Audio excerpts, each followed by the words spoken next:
देख रहे हैं भीम न्यूज़। आज भीम न्यूज़ का ये दूसरा पार्ट है, जिसमें हम आपको दिखाने वाले हैं महू छावनी इंदौर, जहां बाबा साहब का जन्म स्थान है। हमारे साथ हैं केयरटेकर बाघमारे साहब। बहुत शानदार इमारत बनी है। आइए इसका एक आपको अवलोकन करके बताते हैं।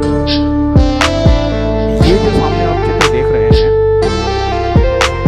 यह वो स्थान है जहां बाबा साहब का जन्म हुआ था। ये बाबा साहब के पिता यहाँ रामजी सनपाल साहब आर्मी में सूबेदार थे। ये इनका मकान है। उस समय खपरेल वाले मकान हुआ करते थे। अब इस मकान की जगह पर ही यह व्यंगम इमारत बनाई गई है। आगे चलिए, ये देखिए, ये बाबा साहब का एक छाया चित्र है, जिसमें पीछे पार्लियामेंट दिखाई गई है। और ये उस समय का चित्र है जब बाबा साहब ने संविधान तैयार कर भारत के राष्ट्रपति को सौंपा था।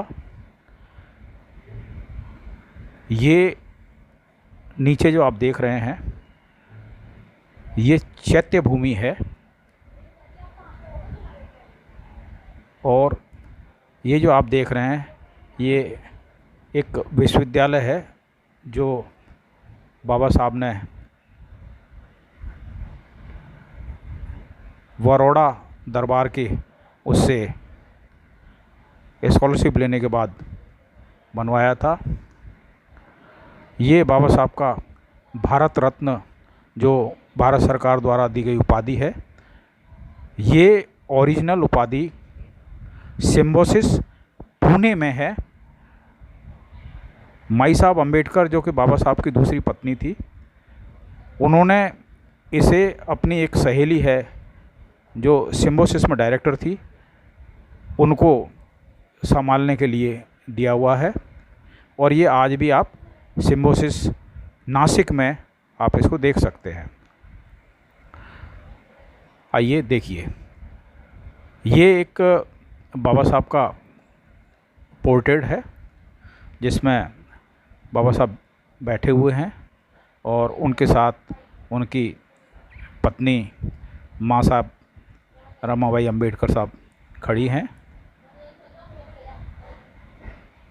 ये वो चित्र है जिसमें संविधान बनने के पश्चात बाबा साहब ने भारत के राष्ट्रपति राजेंद्र प्रसाद जी को, जवाहरलाल नेहरू को और सरदार पटेल को ये संविधान भेंट किया था। आगे चलिए, आपको दिखाते हैं।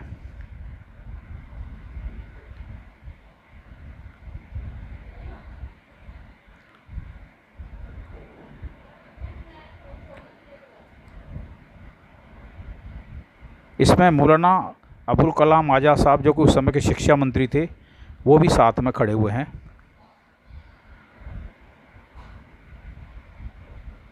इस इमारत को मध्य प्रदेश गवर्नमेंट ने पूर्व प्रधानमंत्री अटल बिहारी जी के अनुशंसा पर बनाया था। और यह बहुत सुंदर इमारत है। यहाँ भी कुछ काम बाकी है। यहाँ एक कमी है कि बाहर से आने वाले लोगों के लिए यहाँ रुकने की व्यवस्था नहीं है। इसके पास में 7 एकड़ ज़मीन पड़ी है।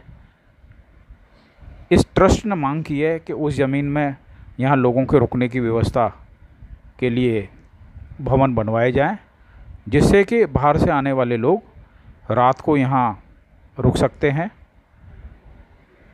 चूँकि ये आर्मी छावनी में स्थित है। ये एक और आप छायाचित्र देख रहे हैं।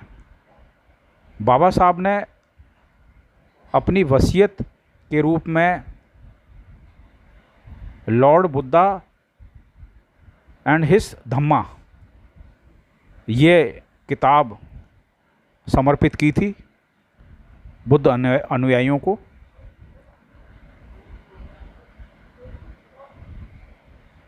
साथियों, एक बार तो इस स्थान पर भ्रमण करने के लिए हर किसी को आना चाहिए। ये बाबा साहब का कोलंबिया यूनिवर्सिटी में 1913 का चित्र है, जहाँ बाबा साहब ने पीएचडी की उपाधि प्राप्त की थी। और इसी विश्वविद्यालय ने अभी कुछ ही समय पहले बाबा साहब को सिंबल ऑफ नॉलेज का खिताब अता किया है। ये बाबा साहब का चित्र है अध्ययन करते समय, लंदन की लाइब्रेरी में है। बाबा साहब 14-14 घंटे पढ़ा करते थे, और जब उनके पास खाने के पैसे नहीं थे तो सिर्फ चाय और ब्रेड से ही अपना गुजारा करते थे। उनके साथ एक इंग्लिश सहपाठी थी। उन्होंने उनको कहा था कि आप मेरा खाना शेयर कर लीजिए, पर उन्होंने साफ मना कर दिया था। बोला मैं यहाँ पढ़ने आया हूँ। ये आप देख रहे हैं साहब, दूसरा छायाचित्र है।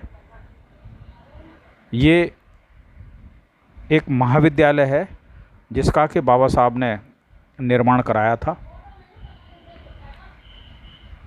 आप देख रहे हैं भीम न्यूज़ की लाइव रिपोर्टिंग।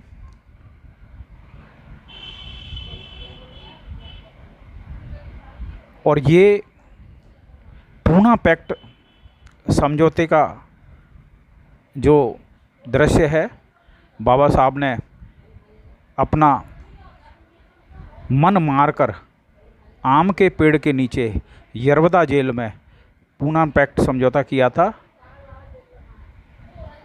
और बड़े दुखी मन से कहा था कि आज मैं अपने समाज को कुछ नहीं दे पाया। यदि आज पूना पैक्ट समझौता नहीं हुआ होता तो हमारे देश में स्थिति कुछ अलग ही होती। ये विभिन्न धर्मगुरुओं के साथ बाबा साहब का संवाद, जिसमें बाबा साहब ने बौद्ध धर्म की दीक्षा लेने से पहले सिख, ईसाई, मुस्लिम सभी धर्मगुरुओं से संवाद स्थापित किया। पहले उनके ग्रंथ पढ़े थे, फिर बाबा साहब ने इन धर्मगुरुओं से संवाद स्थापित करने के बाद जब उनको उनके प्रश्नों के जवाब नहीं मिले, तब उन्होंने बुद्ध धर्म की राह अंगीकार की थी। साथियों, आप भीम न्यूज़ की लाइव रिपोर्टिंग देख रहे हैं। ये पूरा परिदृश्य जो आपको दिखाया जा रहा है, ये कोटा की डॉक्टर भीमराव अंबेडकर समिति का 21 सदस्यीय दल बाबा साहब की जन्मभूमि महू छावनी, जो कि इंदौर से 28 किलोमीटर दूर है, वहाँ भ्रमण करने आया है। और भीम अनुयायियों को अपनी ज़िंदगी में एक बार तो इस स्थान को अपने मय परिवार के साथ आना चाहिए।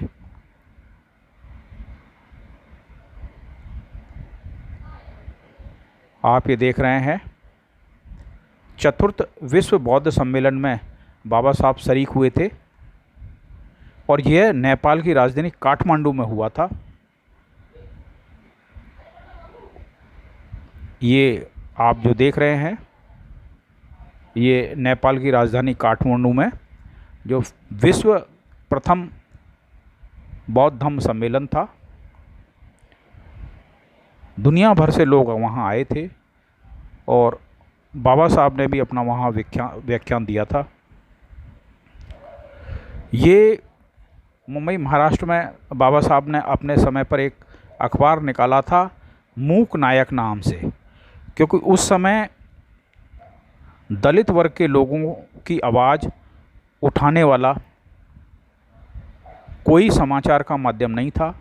तो बाबा साहब ने मूक नायक नामक अखबार शुरू किया था। ये भारत के प्रथम कानून मंत्री की शपथ लेते हुए। साथियों,